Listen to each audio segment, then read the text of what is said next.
Las mujeres que aman demasiado. Cuando usted siempre desea y siempre espera que él cambie. Autora, Robin Norwood. Resumen narrativo. El presente resumen narrativo fue realizado por la Biblioteca Nautilus, con la intención de facilitar a personas con ceguera y a estudiantes de pocos recursos, el acceso al conocimiento universal. Esperamos que te sea de gran utilidad y te conduzca a profundizar más en el tema leyendo la obra original. No olvides apoyarnos suscribiéndote al canal y dándole like a cada una de nuestras publicaciones. Gracias. Biblioteca Nautilus. bibliotecanautilus@gmail.com. Las mujeres que aman demasiado es un clásico entre los libros de autoayuda. Robin Norwood escribió esta guía práctica para ayudar a las mujeres que sufren por su adicción a hombres que las maltratan, desprecian o tiranizan, enseñándoles a reconocer y cambiar su propia manera de amar. Cuando estar enamorada significa sufrir, estamos amando demasiado. Cuando la mayoría de nuestras conversaciones con amigas íntimas son acerca de él, de sus problemas, sus ideas, sus sentimientos, y cuando casi todas nuestras frases comienzan con él, estamos amando demasiado. Cuando disculpamos su mal humor, su mal carácter, su indiferencia o sus desaires como problemas debidos a una niñez infeliz y tratamos de convertirnos en su terapeuta, estamos amando demasiado. Cuando leemos un libro de autoayuda y subrayamos todos los pasajes que lo ayudarían a él, estamos amando demasiado.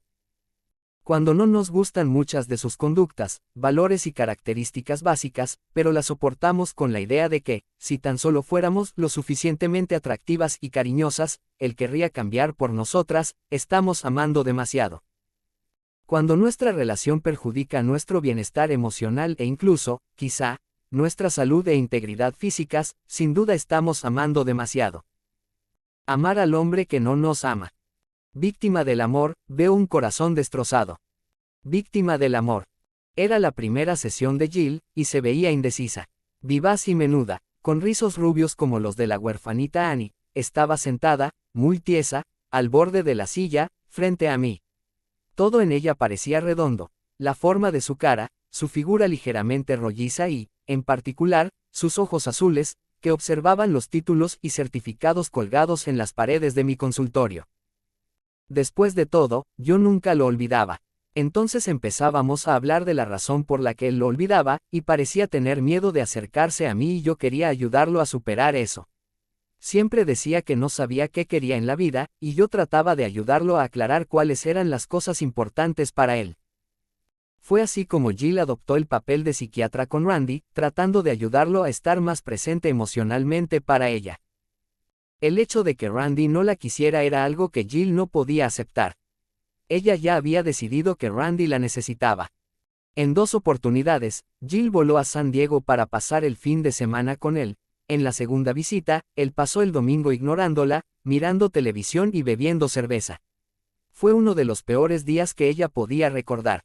¿Bebía mucho?, le pregunté. Pareció sorprendida. Bueno, no mucho. En realidad, no lo sé. Nunca lo pensé. Claro que estaba bebiendo la noche en que lo conocí, pero es natural. Después de todo, estábamos en un bar. Me encanta la idea de discutir un caso y ganar.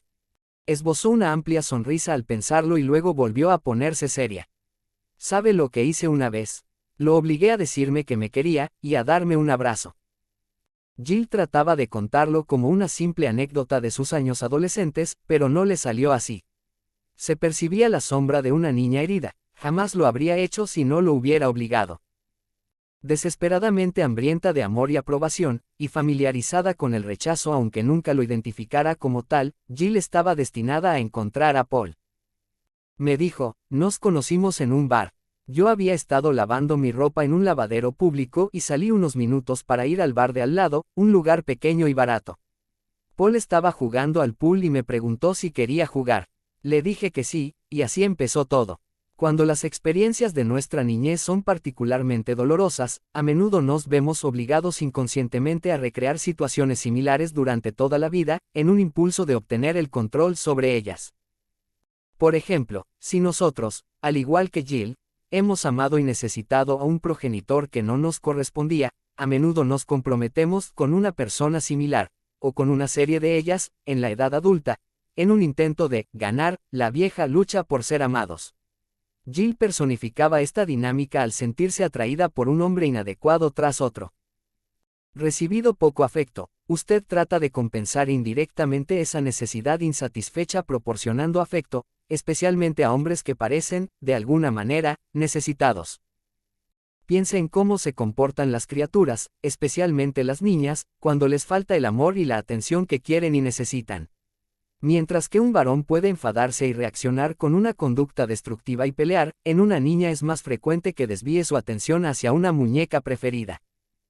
Desesperadamente hambrienta de amor y aprobación, y familiarizada con el rechazo aunque nunca lo identificara como tal, Jill estaba destinada a encontrar a Paul. Me dijo, nos conocimos en un bar. Yo había estado lavando mi ropa en un lavadero público y salí unos minutos para ir al bar de al lado, un lugar pequeño y barato. Paul estaba jugando al pool y me preguntó si quería jugar. Le dije que sí, y así empezó todo. Cuando las experiencias de nuestra niñez son particularmente dolorosas, a menudo nos vemos obligados inconscientemente a recrear situaciones similares durante toda la vida, en un impulso de obtener el control sobre ellas. Por ejemplo, si nosotros, al igual que Jill, hemos amado y necesitado a un progenitor que no nos correspondía, a menudo nos comprometemos con una persona similar, o con una serie de ellas, en la edad adulta, en un intento de ganar la vieja lucha por ser amados. Jill personificaba esta dinámica al sentirse atraída por un hombre inadecuado tras otro. Recibido poco afecto, usted trata de compensar indirectamente esa necesidad insatisfecha proporcionando afecto, especialmente a hombres que parecen, de alguna manera, necesitados. Piense en cómo se comportan las criaturas, especialmente las niñas, cuando les falta el amor y la atención que quieren y necesitan. Mientras que un varón puede enfadarse y reaccionar con una conducta destructiva y pelear, en una niña es más frecuente que desvíe su atención hacia una muñeca preferida. Rara vez estaba él en casa, y cuando se encontraba allí era por periodos tan breves que su esposa comparaba cáusticamente esas estadías con las paradas de reparación que hacen los pilotos durante las carreras automovilísticas. Eran como esas paradas, sí, recordaba Tilly. Sus visitas siempre degeneraban en peleas horribles y largas. Mamá gritaba y lo acusaba de que no quería a ninguna de nosotras, y papá insistía en que trabajaba tanto por nuestro bien. El tiempo que pasaba en casa siempre parecía terminar con los dos gritándose.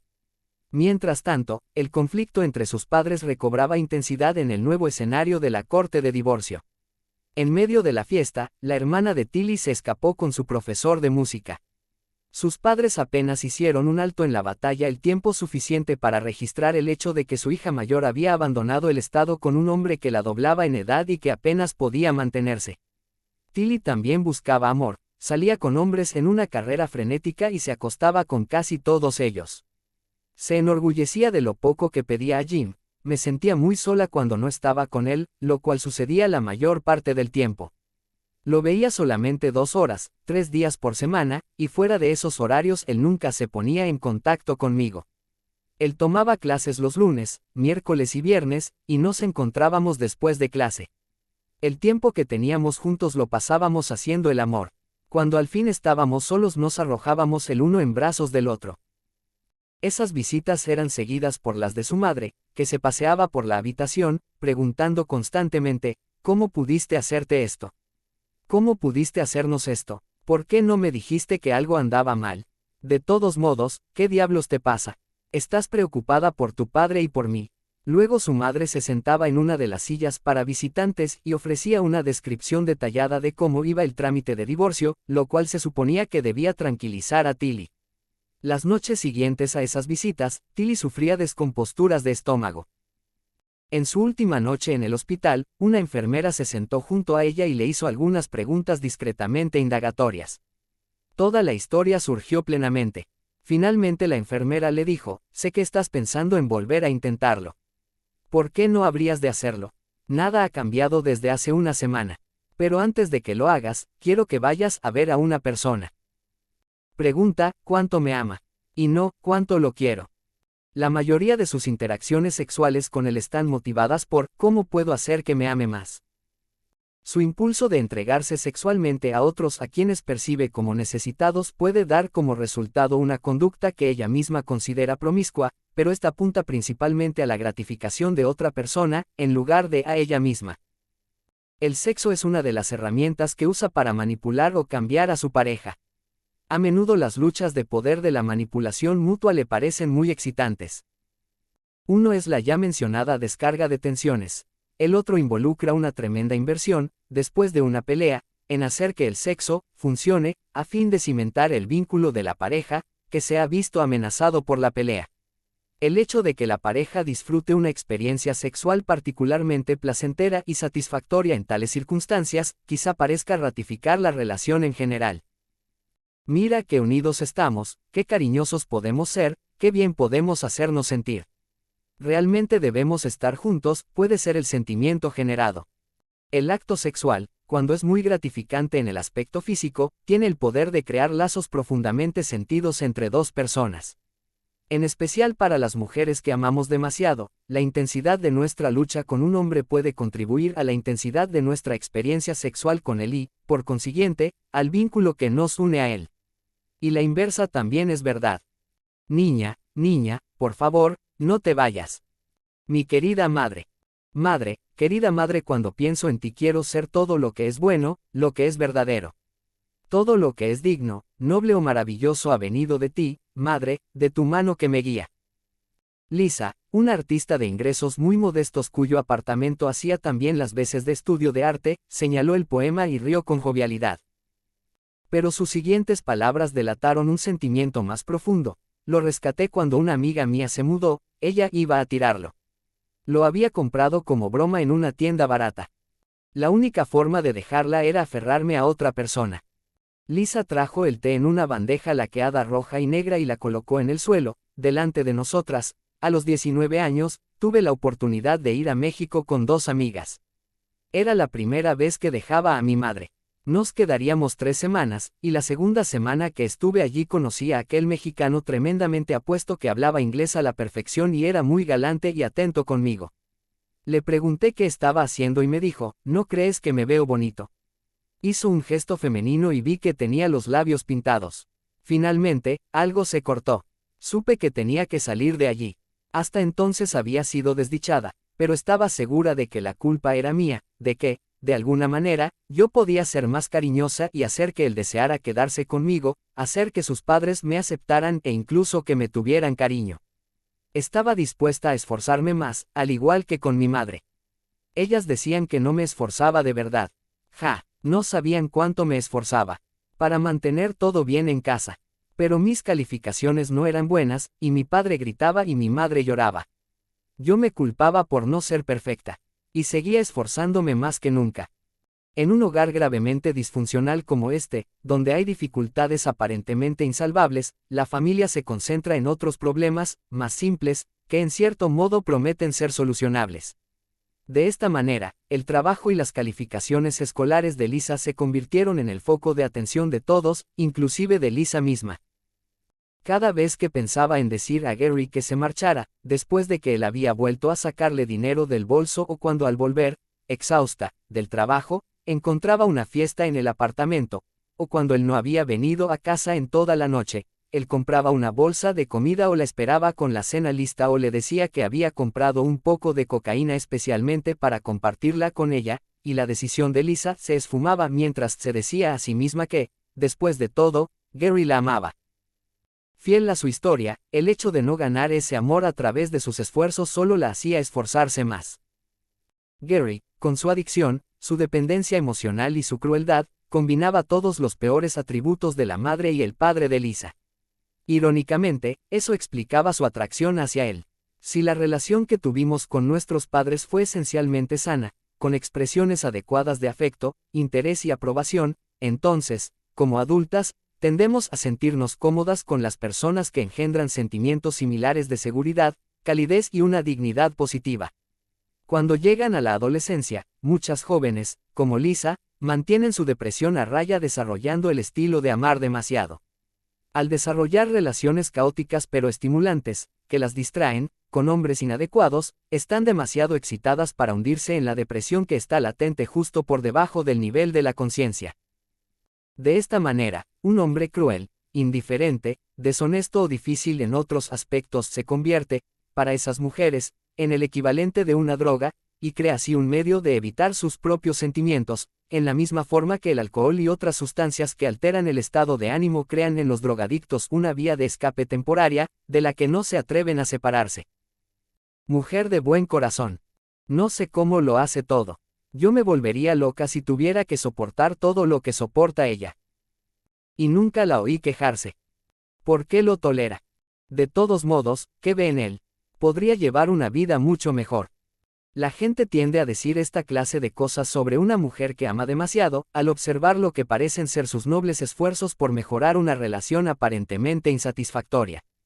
Pero las pistas que permiten explicar el misterio de su devoto apego por lo general se pueden encontrar en las experiencias que tuvo cuando niña. La mayoría de nosotras crecemos y continuamos en los roles que adoptamos en nuestra familia de origen. Para muchas mujeres que aman demasiado, esos roles a menudo implicaban negar nuestras propias necesidades e intentar satisfacer las de otros miembros de la familia. Tal vez las circunstancias nos obligaron a crecer demasiado rápido, a asumir prematuramente responsabilidades de adultas porque nuestra madre o nuestro padre estaban demasiado enfermos física o emocionalmente para cumplir con sus funciones propias. O quizás alguno de nuestros padres estuvo ausente debido a su muerte o a un divorcio y nosotras tratamos de tomar su lugar, ayudando a cuidar tanto a nuestros hermanos como al progenitor que nos quedaba. Tal vez nos convertimos en la madre de la familia mientras nuestra madre trabajaba para mantenernos. Tengo que evocar a alguien que era suave, dulce y que nos cantaba mientras trabajaba o jugaba con nosotros. Sabe, era irlandesa y cantaba canciones muy melancólicas. De todos modos, creo que cuando murió nos sentimos aliviados. Pero yo también me sentía culpable de que, quizá, si la hubiese entendido mejor o querido más, ella no se habría enfermado tanto. No pienso en ello si puedo evitarlo. Más aún, el sentido de valor que ella desarrolló era el resultado de haber cargado con responsabilidades que sobrepasaban su capacidad de niña. Ganó aprobación trabajando duro, atendiendo a los demás, y sacrificando sus propias necesidades. Fue así como el martirio también llegó a formar parte de su personalidad y se combinó con su complejo de salvadora para hacer de Melanie un verdadero imán para alguien que implicara problemas, alguien como sean. Comúnmente, la presencia de la madre proporciona seguridad tanto al padre como a la hija.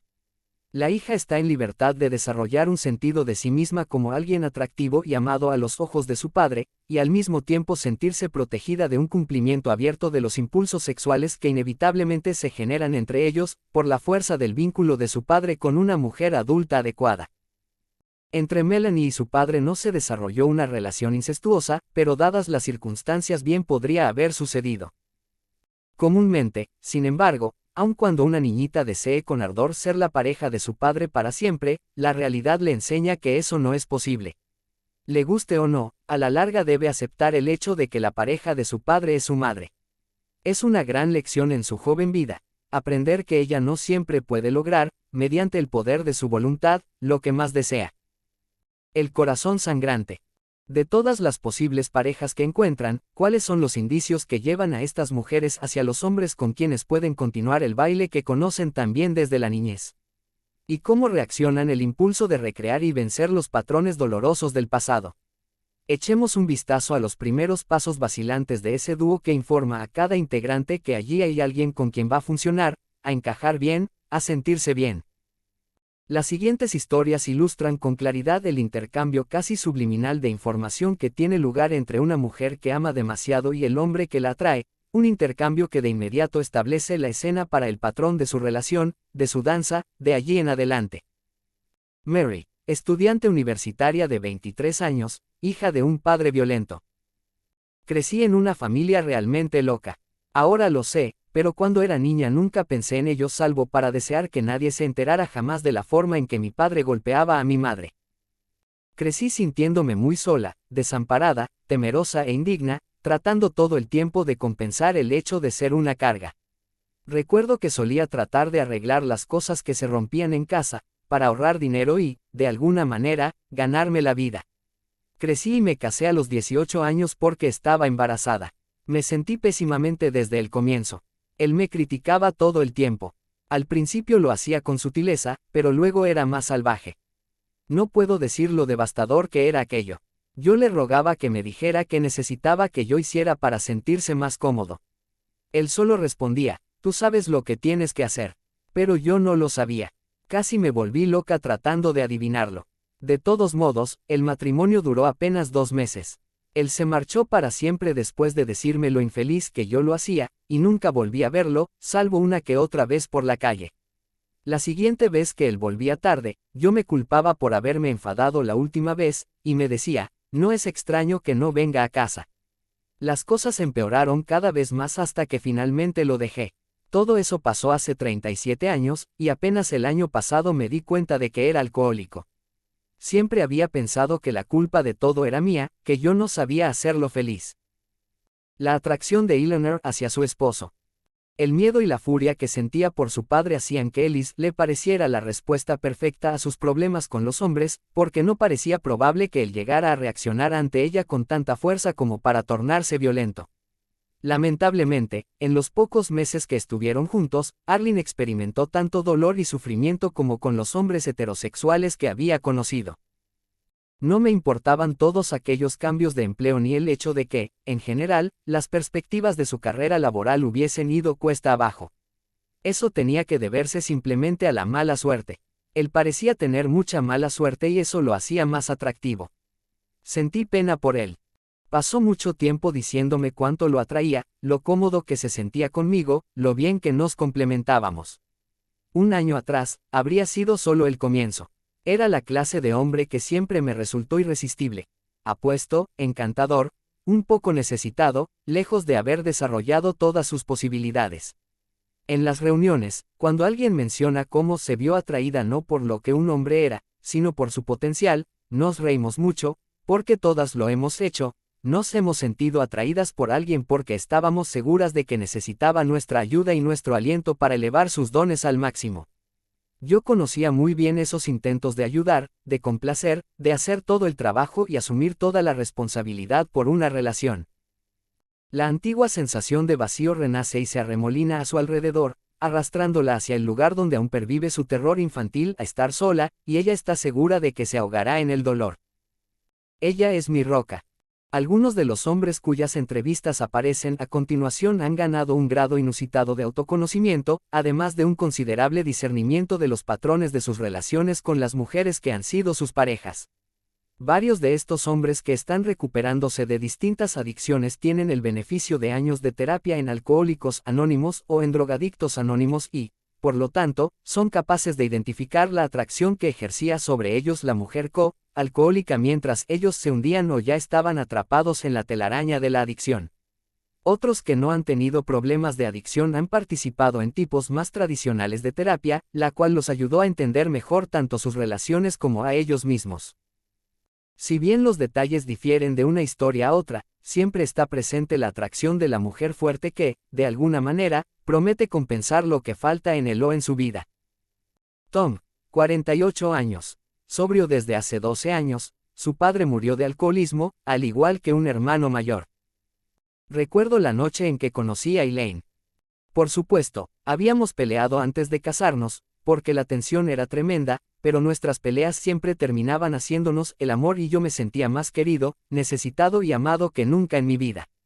De alguna manera, lo que Helen y yo teníamos juntos parecía tan especial, tan correcto, que el precio que pagábamos casi parecía valer la pena. Cuando finalmente pudimos estar juntos y mantener la frente alta, Helen se enfrió. Seguía yendo a trabajar hermosa, pero en casa no se ocupaba de su aspecto. Lejos de ser una víctima pasiva de las maquinaciones y manipulaciones de Helen, Charles no quería admitir esa parte de la personalidad de ella incompatible con la visión de sí mismo, una visión que ella había fomentado y él quería creer, según la cual él era inmensamente adorable y sexualmente irresistible. Charles vivía en un mundo de fantasía construido con sumo cuidado con Helen durante muchos años, sin deseos de estropear la ilusión que su ego había llegado a adorar. Estaba muy entusiasmado por volver a verla, pero también me asustaba mucho la idea. Creo que tenía miedo de que, después de todo, no me aceptara. Por eso, en vez de ir a verla de inmediato busqué a algunos compinches y una cosa llevó a la otra. Empezamos a armar las de Caín, y cuando finalmente me llevaron a casa de Mónica habían pasado 4 días. Yo estaba bastante mal. Cuando conoció a Mónica quedó encantado con su aspecto suavemente atractivo y su tierna actitud hacia él. En lugar de rechazarlo por ser malo, ella reaccionó a sus problemas con sincero interés y profunda compasión. De inmediato le comunicó que estaba dispuesta a ayudarlo, y no tardó mucho en demostrar su perseverancia. Cuando él desapareció, Mónica respondió esperando con paciencia. Parecía tener suficiente amor, estabilidad y resistencia para soportar cualquier cosa que hiciera Russell. Si bien parece que Mónica tenía una gran medida de tolerancia para Russell y su comportamiento, en realidad sucedía lo contrario. En mi segunda consulta pasamos todo el tiempo hablando sobre la forma en que me había afectado el divorcio. Ella me escuchó y me instó a hacer lo que todos dicen que hay que hacer: asistir a clases, ingresar a un club de salud, hacer un viaje en grupo, desarrollar nuevos intereses. Yo accedí a todo, no hice nada y esperé otras 2 semanas para volver a verla. En esa tercera consulta la invité a salir. Tyler aún estaba dolido por el rechazo de su esposa y sufría profundamente por haberla perdido y por el fin de su matrimonio. Nancy como persona, sino más bien su rol de enfermera y curadora, y el fin del sufrimiento que ella parecía ofrecerle. Así como él había utilizado grandes cantidades de comida para llenar su vacío y sofocar su sentimiento de pérdida, ahora utilizaba la solicitud de Nancy para obtener una sensación de seguridad emocional y reforzar de su dañada autoestima. Ya no cumplía su rol habitual de consolarlo y hacer que todo estuviera bien, y él se resintió por esa aparente traición y también porque ella parecía tan fuerte cuando él se sentía tan débil e indefenso. Por mal que lo hagamos, todos necesitamos sentir que estamos a cargo de nuestra propia vida. Cuando alguien nos ayuda, a menudo nos resentimos por el poder y la superioridad implícitos de esa persona. Más aún, un hombre a menudo necesita sentirse más fuerte que su pareja para sentirse sexualmente atraído hacia ella. Me resultaba fácil esconderme detrás de su adicción porque su figura demostraba que había un problema. Mi falta de motivación y el hecho de que mi vida no iba a ningún lugar eran menos obvios que aquellos 20 kilos que ella arrastraba consigo. Entonces estábamos allí, peleando por si yo podía realmente amarla a pesar de su figura. Me hacía decir que lo que importaba era quién era ella por adentro, no su aspecto, y entonces quedábamos en paz por un tiempo. Inevitablemente regresó, lista para volver a empezar donde habían quedado, como 2 adictos practicantes. Greg y Alana solo sabían estar enfermos juntos. Con la adicción de Alana aún fuera de control, ella solo podía sentirse fuerte y sana si Greg se mantenía drogado, tal como él podía sentir que su uso de las drogas estaba bajo control en comparación con los festines y el exceso de peso de Alana. La recuperación de Greg hizo que la falta de recuperación de Alana fuera demasiado obvia para que pudieran sentirse cómodos. Él no podía dejar de llorar. No dejaba de hablar de lo tarde que era ya, de que nunca estaría cerca de nuestro padre. Después, en la casa, todos hablaban de papá, como siempre después de un funeral, y hacían bromas sobre él y los deportes, cuánto le habían gustado y cómo siempre los miraba. Mi cuñado, tratando de ser gracioso, dijo: «Saben, es la primera vez que vengo a esta casa y el televisor no está encendido ni él mirando un juego». Miré a mi hermano y se puso a llorar otra vez, no con tristeza sino con amargura. De pronto vi lo que mi padre había hecho toda su vida y lo que yo también estaba haciendo. Igual que él, yo no dejaba que nadie se acercara a mí, que me conociera, que hablara conmigo. El televisor era mi armadura. Pero a menudo se formulan otras preguntas, que dependen de quiénes sean esas personas y de lo que deseen. Para todas las mujeres que aman demasiado, hay preguntas más fuertes detrás de las obvias, racionales y prácticas, preguntas que todas nos esforzamos por responder porque provienen de lo profundo de nuestro interior. ¿Me necesitas?, pregunta en secreto la mujer que ama demasiado. ¿Me cuidarás y solucionarás mis problemas?, es la muda interrogación que subyace a las palabras del hombre que la elegiría como pareja. Para algunos, la respuesta parecería obvia. La ética judeo-cristiana encarna el concepto de ayudar a aquellos que son menos afortunados que nosotros. De otro modo, tendríamos que enfrentar hechos acerca de quiénes somos y lo que pensamos y sentimos que no concuerdan con nuestra imagen idealizada de nosotros mismos y de nuestras circunstancias. El mecanismo de negación resulta especialmente útil para ignorar información con la que no queremos tratar. Por ejemplo, el no advertir cuánto está creciendo un hijo puede ser una manera de evitar sentimientos relacionados con el abandono del hogar por parte de ese hijo.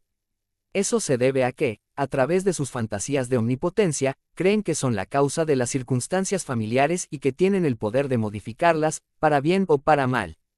Al igual que Lisa, muchos hijos infortunados reciben activamente la culpa, por parte de los padres o de otros miembros de la familia, por problemas sobre los cuales los niños no tienen control. Pero aún sin la acusación verbal de otros, un niño asume una gran parte de la responsabilidad por los problemas de su familia. Kenneth era un poco impreciso, un poco indeciso con respecto a su carrera, sobre lo que quería hacer con su vida, y en ese aspecto le di mucho aliento. Estaba segura de que lo estaba ayudando a florecer, que le daba el apoyo y la dirección que necesitaba. Yo tomé todas las decisiones que nos concernían como pareja desde el comienzo, pero aún así, él hacía lo que quería. Me había dado miles de indicios de ese comportamiento tanto antes del matrimonio como después, en los picnics en grupo, cuando desaparecía durante horas, o en las fiestas, cuando se ponía a hablar con alguna mujer y después desaparecían juntos, sin siquiera pensar en lo que yo estaba haciendo en esas situaciones.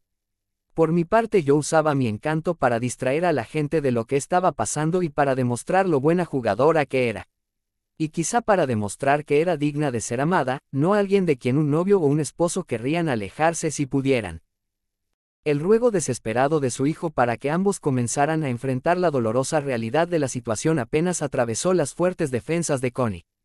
Ella estaba fuera de contacto con la realidad, casi hasta el punto de estar realmente loca, y durante mucho tiempo en la terapia insistió en hablar solamente de los problemas de Tad, negando que ella también tuviera los suyos.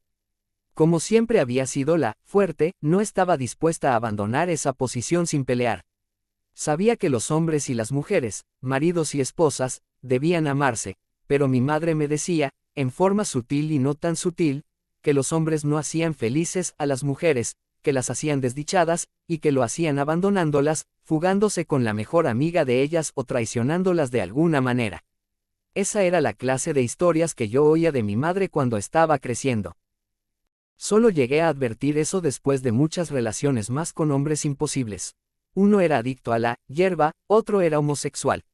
Otro era impotente, y otro, con quien finalmente tuve una larga relación, supuestamente tenía un matrimonio muy infeliz. Cuando esa relación terminó, no podía seguir pensando que todo se debía a la mala suerte. Sabía que yo debía de tener algo que ver en lo que me había ocurrido. ¿Cómo se relaciona todo esto con la negación y el control? Pam comenzó por negar la realidad del enfado y la hostilidad de su madre para con ella. No se permitía sentir lo que significaba ser un objeto indeseado en lugar de una hija amada en su familia. No se permitía sentir porque dolía demasiado. Más tarde, esa incapacidad de percibir y experimentar sus emociones en realidad la utilizaría para relacionarse con los hombres. Su sistema de advertencia emocional era inoperante al comienzo de cada relación, debido al elevado desarrollo de la negación. Como Pam no podía sentir cómo era, emocionalmente, estar con esos hombres, solo podía percibirlos como personas que necesitaban su comprensión y su ayuda. El patrón de Pam de desarrollar relaciones en las cuales su rol era comprender, alentar y mejorar a su pareja es una fórmula muy utilizada por las mujeres que aman demasiado, y por lo general produce exactamente lo contrario al resultado esperado. En lugar de un hombre agradecido y leal que está unido a ella por su devoción y su dependencia, una mujer así encuentra que pronto tiene un hombre que es cada vez más rebelde, resentido y crítico para con ella. En su frustración y su aislamiento, ella desconectó todos sus sentimientos salvo uno, la ira. Contra su padre, por no estar allí para ella, y contra el resto de la familia por rehusarse a admitir los problemas de ellos o el dolor de Celeste. Pero su ira flotaba libre. Ella no entendía que provenía de su impotencia para cambiar a la familia que amaba y necesitaba. Ese medio no podía satisfacer sus necesidades emocionales de amor y seguridad, por eso buscaba relaciones que sí pudiera controlar, con personas que no fueran tan instruidas o experimentadas, de peor situación económica o social que ella. Simplemente iba a su habitación, tomaba una o dos píldoras más y se quedaba adentro con la puerta cerrada. Cuando ella estaba allí, yo tenía que asumir muchas de sus responsabilidades, pero en cierto modo no me importaba. Eso era mejor que escuchar las peleas. Cuando conocí a mi futuro esposo ya era muy buena, reemplazando a otros. Robbie ya tenía problemas de bebida cuando nos conocimos en la secundaria. Incluso tenía un apodo, Burge, porque bebía mucha cerveza Burgermeister. Luego consiguió un patrocinador en AA, y ese hombre era a quien recurría cada vez que tenía un problema o una pregunta. Yo me sentía como si me hubiesen despedido del trabajo, y estaba furiosa. Nuevamente, con sinceridad debo admitir que me agradaba más la situación cuando él bebía. Antes de la sobriedad yo llamaba a su jefe con falsas excusas cuando Robbie no podía ir a trabajar por efectos de la borrachera. Yo mentía a su familia y a sus amigos acerca de los problemas en que Robbie se metía en el trabajo o por conducir ebrio. El hecho de oír a algunas de esas personas hablar sobre la forma en que solucionaron el problema de estar solas y los sentimientos de vacío me ayudaron a encontrar mi camino. Aprendí a dejar de sentir pena por mí misma, y a estar agradecida por lo que sí tenía en la vida. Muy pronto dejé de llorar durante horas y descubrí que tenía mucho tiempo en mis manos, entonces tomé un empleo de tiempo parcial. Eso también me ayudó. Comencé a sentirme bien al hacer algo sola. Su apariencia feliz, brillante y entusiasta sirve para disimular la tensión, el miedo y la furia interiores. Verse bien se vuelve mucho más importante que sentirse bien. Que sentir algo. A la larga, Janice necesitaba agregar a su lista de logros el hecho de cuidar a alguien, y Robbie, al replicar el alcoholismo del padre de Janice y la pasiva dependencia de su madre, era una elección apropiada. Él se convirtió en la carrera de Janice, en su proyecto, y en su manera de evitar sus propios sentimientos. Yo solo estaba allí para ayudar a Sam, y se lo dije. Me respondió que no podíamos ayudar a Sam puesto que él no estaba allí, en el consultorio, pero que podíamos trabajar conmigo y con lo que yo sentía respecto de lo que pasaba y lo que no pasaba entre Sam y yo. Yo no estaba en absoluto preparada para hablar de mis sentimientos. Ni siquiera sabía que los tuviera. Durante toda aquella primera consulta, traté de volver a llevar la conversación hacia Sam, y ella me volvía a llevar poco a poco hacia mí y mis sentimientos. Me resistí durante mucho tiempo pero finalmente accedí. Realmente fue una bendición hacerlo. El hecho de enterarme de que había tantas otras mujeres que tenían experiencias parecidas y, a menudo, mucho peores que la mía fue tranquilizador y curativo. Varias de aquellas mujeres también se habían casado con hombres que tenían problemas sexuales propios.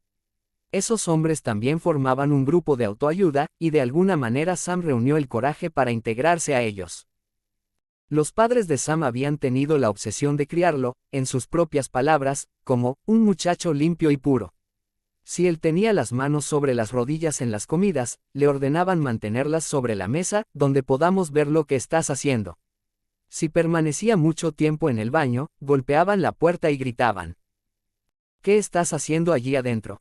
Era constante. Revisaban sus cajones en busca de revistas, y su ropa en busca de manchas.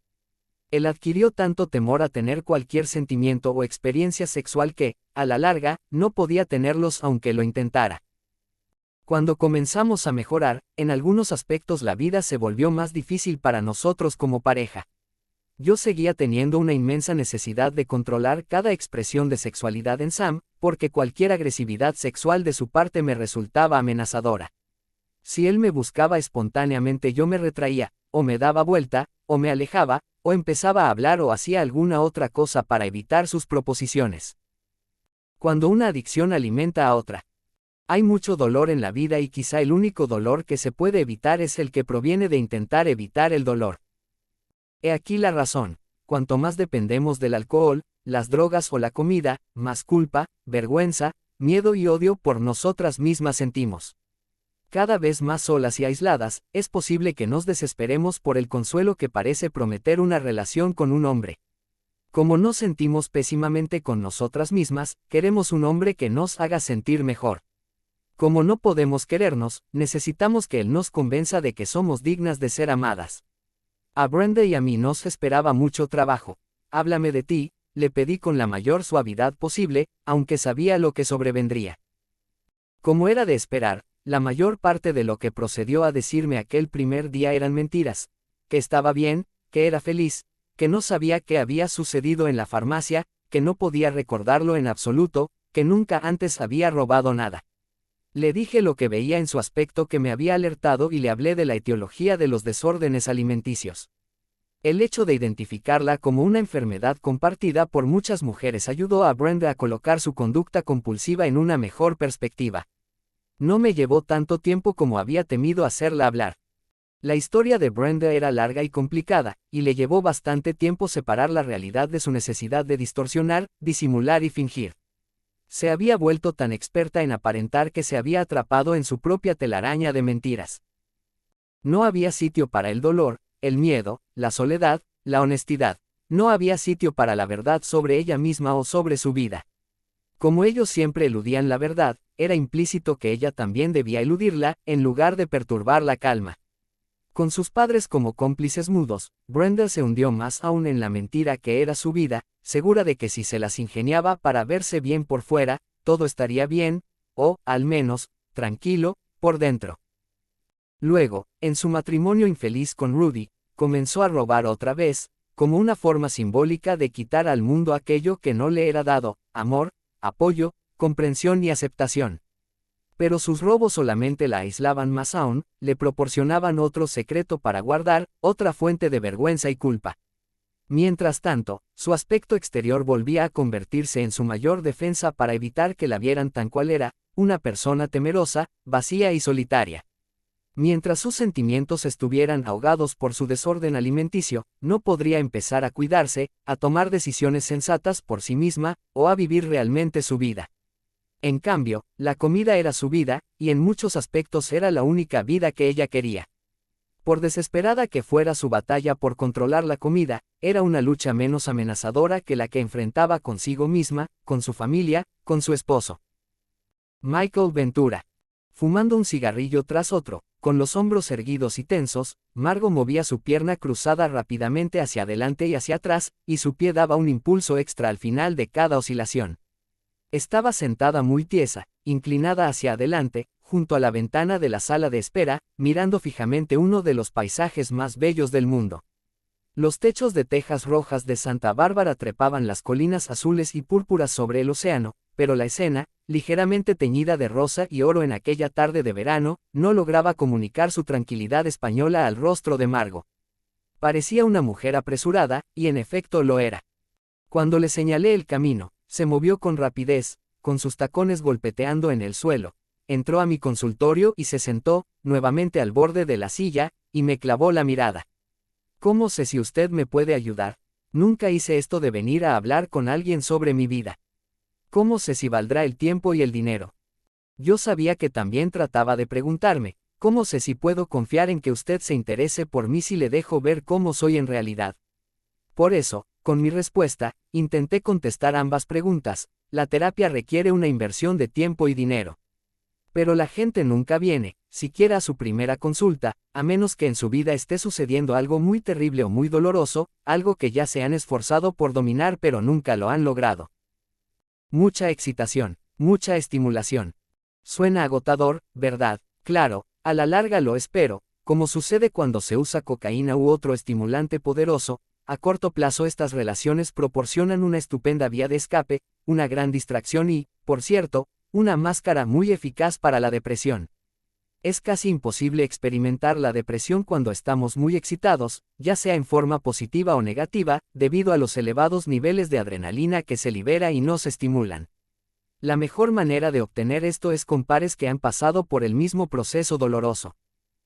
Otro fracaso de la terapia tradicional en el tratamiento de cualquier tipo de adicción es la tendencia a ver la adicción, ya sea a una sustancia o a una relación, como un mero síntoma, en lugar de reconocerla como el proceso de enfermedad principal que debe tratarse primero para que la terapia continúe y progrese. Eso podrá parecerle una exageración, y si usted se resiste a aceptar esta propuesta, espero que al menos vea la analogía existente entre una enfermedad como el alcoholismo, que es la adicción a una sustancia, y lo que sucede en las mujeres que aman demasiado, adictas como lo son a los hombres de sus vidas. Yo estoy plenamente convencida de que lo que aqueja a las mujeres que aman demasiado no es como un proceso de enfermedad, es un proceso de enfermedad que requiere un diagnóstico específico y un tratamiento específico. Es inevitable que ella se involucre con un hombre que es irresponsable en por lo menos algunas áreas importantes de su vida, porque está claro que él necesita su ayuda, su atención y su control. Allí comienza la lucha de esa mujer por tratar de cambiarlo mediante el poder y la persuasión de su amor. Es en este punto inicial donde se presagia la posterior insania de la relación, cuando ella comience a negar la realidad de esa relación. Recuerde que la negación es un proceso inconsciente, que ocurre en forma automática e involuntaria. El sueño que ella tiene sobre cómo podrían ser las cosas y sus esfuerzos por lograr esa meta distorsionan su percepción de cómo son las cosas. Ignora o disipa racionalmente cada decepción, fracaso y traición en la relación. No es tan malo. Tú no entiendes cómo es él en realidad. No lo hizo a propósito. No es su culpa. Estas son solo algunas de las frases hechas que emplea la mujer que ama demasiado a esta altura de su proceso de enfermedad para defender su pareja y su relación. Al mismo tiempo que ese hombre la decepciona y le falla, ella se vuelve más dependiente de él en lo emocional. Esto se debe a que ella ya se ha concentrado totalmente en él, en sus problemas, en su bienestar y, lo que quizás sea más importante, en sus sentimientos hacia ella. Erich Fromm, El arte de amar. No es, por cierto, la gravedad de sus problemas lo que determina si una mujer se recuperará o no. Mediante un método de tanteo y a menudo sin pautas con que guiarse, ellas siguieron, a pesar de todo, una y otra vez, el programa de recuperación que bosquejaré para usted. ¿Qué requiere el hecho de buscar ayuda? Para buscar ayuda usted debe abandonar, al menos en forma temporaria, la idea de que puede arreglársela sola. Debe enfrentar la realidad de que, con el tiempo, las cosas empeoraron en su vida en lugar de mejorar y comprender que, a pesar de sus mejores esfuerzos, usted no es capaz de resolver el problema. Eso significa que debe sincerarse consigo misma sobre su verdadera situación. Lamentablemente, esta sinceridad solo nos llega cuando la vida nos ha dado un golpe o una serie de golpes tan grandes que hemos caído de rodillas y jadeando. ¿Por qué es necesario buscar ayuda? Es necesario porque usted ya se ha esforzado mucho y, a la larga, ninguno de sus mejores esfuerzos ha dado resultado. ¿Qué implica buscar ayuda? Una de las implicaciones más temidas es que la relación, si la hay, pueda terminar. De ninguna manera es necesariamente verdad, aunque, si usted siguiera estos pasos, le garantizo que la relación mejorará o terminará. Ni la relación ni usted serán las mismas. Otra implicación temida es desvelar el secreto. Una vez que una mujer ha buscado ayuda con sinceridad, rara vez se arrepiente de haberlo hecho, pero el miedo previo puede ser monumental. Ya sea que los problemas que vive una mujer dada sean desagradables e inconvenientes o gravemente dañinos o incluso constituyan una amenaza para su vida, ella puede decidir buscar ayuda o no. ¿Por qué es necesario hacer que su recuperación sea su primera prioridad? Es necesario porque, si no lo hace, usted nunca tendrá tiempo de curarse. Un grupo de apoyo integrado por pares que la entiendan. Encontrar un grupo de apoyo integrado por pares que comprendan puede requerir cierto esfuerzo. ¿Por qué es necesario un grupo de apoyo de pares? A medida que las demás mujeres compartan sus historias, usted podrá identificarse con ellas y con sus experiencias. ¿Qué implica encontrar un grupo de apoyo de pares e ingresar a él? El secreto se desvela. Claro que no todos lo saben, pero algunas personas sí. Su espiritualidad con la práctica diaria. Bueno, significa distintas cosas para las distintas personas. Para algunas de ustedes, la idea en sí resulta de inmediato repelente, y quizás usted se esté preguntando si puede saltar este paso. No quiere saber nada de ese asunto de Dios. Para usted, tales creencias son inmaduras e ingenuas, y usted es demasiado sofisticada para tomarlas en serio. ¿Qué requiere el desarrollo de su espiritualidad? Requiere voluntad, no fe. A menudo con la voluntad viene la fe. ¿Por qué es necesario desarrollar su espiritualidad? Sin desarrollo espiritual, es casi imposible dejar de manejar y controlar, y llegar a creer que todo saldrá como debe. De manejarlo y de controlarlo. Dejar de manejarlo y controlarlo significa no ayudarlo ni aconsejarlo. Supongamos que este otro adulto a quien usted está ayudando y aconsejando tiene tanta capacidad como usted para encontrar un empleo, un apartamento, un terapeuta, una reunión de AA, o cualquier otra cosa que necesite. ¿Qué requiere dejar de manejarlo y controlarlo? Requiere aprender a no decir ni hacer nada. Esta es una de las tareas más difíciles que usted enfrentará en la recuperación. ¿Por qué es necesario dejar de manejarlo y controlarlo? Mientras usted se concentre en cambiar a alguien sobre quien no tiene poder, no puede emplear sus energías para ayudarse a sí misma. Lamentablemente, el hecho de cambiar a alguien nos resulta mucho más atractivo que trabajar en nosotras mismas, de modo que hasta que abandonemos la noción anterior nunca podremos ponernos a trabajar en la segunda. ¿Qué implica dejar de manejarlo y controlarlo? Es probable que él se enfade mucho y la acuse de no quererlo más. Esa ira se genera en el pánico que siente él al tener que responsabilizarse por su propia vida. A no engancharse en los juegos. El concepto de juegos según se aplican entre dos personas proviene del tipo de psicoterapia conocida como análisis transaccional. Los juegos son formas estructuradas de interacción que se emplean para evitar la intimidad. Todo el mundo recurre a veces a los juegos en sus interacciones, pero en las relaciones insalubres los juegos abundan. ¿Qué requiere no engancharse en los juegos? No engancharse requiere que aun cuando usted se vea tentada a reaccionar en alguna de las formas que sabe que seguirá el juego, no lo haga. Reaccione en una forma que ponga fin al juego. Al principio es un poco difícil no caer en las trampas, pero con la práctica usted llegará a dominarlo con facilidad. ¿Por qué es necesario no engancharse en los juegos? Para comenzar, entienda que los roles que representamos en esos juegos no se limitan a los intercambios verbales. Se extienden a la forma en que llevamos nuestra vida, y cada una de nosotras tiene un rol en especial que debe preferir. ¿Qué implica no dejarse enganchar en los juegos? Ahora usted debe desarrollar nuevas maneras de comunicarse con usted misma y con los demás, maneras que demuestren su voluntad de asumir responsabilidad por su vida. Con coraje sus propios problemas y defectos. Enfrentar sus problemas significa que, habiendo renunciado a manejar y controlar a otros y a los juegos, ahora no le queda nada para distraerla de su propia vida, de sus problemas y de su dolor. ¿Qué requiere enfrentar con coraje sus propios problemas y defectos? Usted tendrá que escribir mucho, dedicar el tiempo y las energías necesarios para lograrlo. Quizá para usted la escritura no sea una forma de expresión fácil o cómoda. ¿Qué implica enfrentar con coraje sus propios problemas y defectos? En primer lugar, es muy probable que usted pueda renunciar a la culpa secreta relacionada con muchos de los acontecimientos y sentimientos del pasado. Lo que necesite desarrollar en usted misma. Cultivar lo que necesite desarrollar en usted misma significa no esperar que él cambie antes de seguir con la vida. ¿Qué requiere cultivar lo que necesita desarrollar en usted misma? Para comenzar, cada día haga 2 cosas que no desea hacer, a fin de elastizarse y expandir su idea de quién es usted y de qué es capaz de hacer.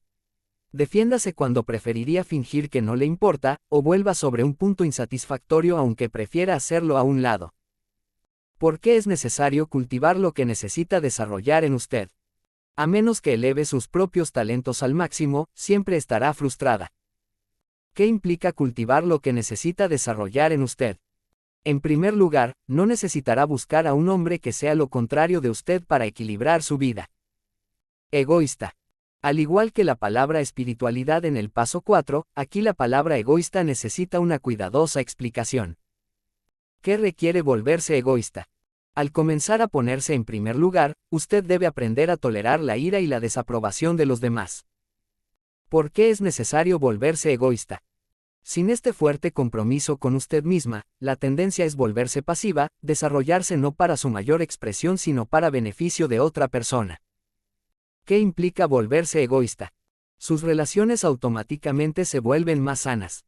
Nadie le debe el hecho de ser distinta de ellos, porque usted ya no es para ellos distinta de usted misma. Con otros lo que ha experimentado y aprendido. Compartir sus experiencias con otros significa recordar que este es el último paso en la recuperación, no el primero. ¿Por qué es necesario compartir lo que ha experimentado y aprendido? Si usted cree tener una enfermedad, también necesita comprender que, al igual que un alcohólico que está sobrio, podría sufrir una recaída. ¿Qué implica compartir lo que ha experimentado y aprendido? Ayudará a otras a recuperarse. Para nosotros el matrimonio es un viaje hacia un destino desconocido. El descubrimiento de que la gente debe compartir no solo lo que no saben el uno del otro, sino también lo que no saben de sí mismos. Michael Ventura. Lo que quisiera saber es a dónde se fueron todos mis sentimientos sexuales. Tilly sigue en movimiento, dando grandes pasos hacia el sofá de mi consultorio. Hace esa incógnita a un lado como a la ligera, pero cuando pasa junto a mí noto un destello de acusación en su mirada. Por eso, sí, pienso que lo amo, pero si estoy enamorada de él, ¿por qué no puedo estar bien con él en la cama? Tampoco hay nada malo en su forma de hacer el amor. Es muy considerado, realmente quiere complacerme. Eso es muy nuevo para mí. No es tan agresivo como era Jim, pero no creo que eso sea el problema. Yo sé que él piensa que soy maravillosa, y se excita mucho conmigo, pero por mi parte no pasa mucho. Parece que no puedo reaccionar a él. No sé qué me detiene. ¿Qué sientes cuando tú y Hal empiezan a hacer el amor, Tilly? Tilly guarda silencio un momento, pensativa. Luego me mira. Miedo, quizás. Luego, respondiéndose a sí misma, agrega, sí, eso es. Tengo miedo, mucho miedo. Insisto. Más silencio pensativo. Finalmente continúa, no estoy segura. De que me conozca, de alguna manera. Oh, eso suena tan bíblico. Usted sabe cómo hablan de eso en la Biblia. Entonces la conoció. Ese tipo de cosas. Has avanzado mucho con respecto al amor propio. Ahora estás en el siguiente paso, confiar lo suficiente como para permitir que este hombre te ame. Tilly reflexiona. En realidad, todo aquel desenfreno mío era calculado. Ahora lo veo. En realidad no renunciaba mucho, aunque sí era una actuación estimulante. Por eso ahora tengo que dejar de tratar y empezar a ser simplemente. Es curioso cómo eso es más difícil. Ser amada, murmura Tilly. Sé que en eso todavía me falta mucho por recorrer. Estas son las características de una mujer que se ha recuperado de amar demasiado. Acepta por completo, aun cuando desea cambiar partes de sí misma. Hay un amor propio y una autoconsideración básicos, que ella alimenta con cuidado y expande con decisión. A los demás tal como son, sin tratar de cambiarlos para satisfacer sus propias necesidades. En contacto con sus sentimientos y actitudes en todos los aspectos de su vida, inclusive la sexualidad. Cada aspecto de sí misma, su personalidad, su apariencia, sus creencias y principios, su cuerpo, sus intereses y logros. Se autoaprueba, en lugar de buscar una relación que le otorgue una sensación de valor propio. Autoestima es lo suficientemente grande para que pueda disfrutar la compañía de los demás, especialmente de los hombres, que le parecen bien tal como son. No necesita que la necesiten para sentirse digna. Permite ser abierta y confiada con la gente apropiada. No teme que la conozcan en un nivel personal profundo, pero tampoco se expone a la explotación de quienes no se interesan por su bienestar. Pregunta, ¿esta relación es buena para mí? ¿Me permite llegar a ser todo lo que soy capaz de ser? Una relación es destructiva, es capaz de renunciar a ella sin experimentar una depresión incapacitante. Tiene un círculo de amigos que la apoyan e intereses sanos que la ayudan a superar las crisis. Su propia serenidad por sobre todas las cosas. Todas las luchas, el drama y el caos del pasado han perdido su atracción. Se protege a sí misma, su salud y su bienestar. Que una relación, para que funcione, debe darse entre dos personas que compartan objetivos, intereses y valores similares, y que tengan capacidad para la intimidad. Sabe también que ella es digna de lo mejor que le pueda ofrecer la vida. Hay varias fases en la recuperación de amar demasiado. La primera fase comienza cuando comprendemos lo que estamos haciendo y deseamos poder detenernos. Luego sigue nuestra voluntad de obtener ayuda para nosotras mismas, seguida de nuestro intento inicial de buscar ayuda. Después de eso, entramos en la fase de la recuperación que requiere el compromiso con nuestra curación y la voluntad de continuar con nuestro programa de recuperación. Durante este periodo empezamos a cambiar nuestra forma de actuar, de pensar y de sentir. Lo que una vez nos pareció normal y familiar comienza a parecernos incómodo e insalubre. Entramos a la fase siguiente de la recuperación cuando empezamos a tomar decisiones que ya no siguen nuestros viejos patrones sino que realzan nuestra vida y promueven nuestro bienestar. En todas las etapas de la recuperación, el amor propio crece lenta pero firmemente. ¿Cómo iniciar su propio grupo de apoyo? Primero, averigüe cuáles son los recursos disponibles en el área donde usted vive. A menudo las comunidades tienen una guía de todas las agencias de servicios y fuentes de ayuda. Aun en caso de que no hubiera una publicación así, la línea de emergencias de su comunidad quizá le proporcione los nombres de diversos grupos de autoayuda o asesoramiento que puedan ser adecuados para usted. Además, la mayoría de las guías telefónicas ahora incluyen una lista de servicios humanitarios, de modo que también puede verificar eso. Sin embargo, no dé por sentado que una sola llamada a un grupo o a un profesional le proporcionará toda la información que necesita. Para cualquier profesional en una gran comunidad es difícil mantenerse al tanto de todos los recursos que ofrece el área, y lamentablemente muchos profesionales carecen de suficiente información sobre lo que hay en la actualidad. Trabaje también en su casa. Haga todas las llamadas que necesite, anónimamente si lo desea. Vea si el grupo que usted necesita ya existe. No tiene sentido volver a inventar la rueda o entrar en competencia con un grupo que ya está funcionando y que podría necesitar su participación.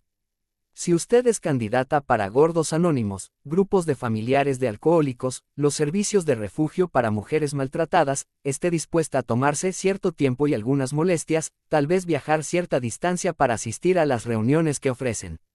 ¿Valdrá la pena? Sí, después de una asidua búsqueda, tiene absoluta certeza de que el grupo que usted necesita no existe, inicie uno usted misma. Quizá la mejor manera de empezar sea publicar un aviso en la sección de personales de su periódico local. Resumen narrativo. El presente resumen narrativo fue realizado por la Biblioteca Nautilus, con la intención de facilitar a personas con ceguera y a estudiantes de pocos recursos, el acceso al conocimiento universal. Esperamos que te sea de gran utilidad y te conduzca a profundizar más en el tema leyendo la obra original. No olvides apoyarnos suscribiéndote al canal y dándole like a cada una de nuestras publicaciones. Gracias. Biblioteca Nautilus. bibliotecanautilus@gmail.com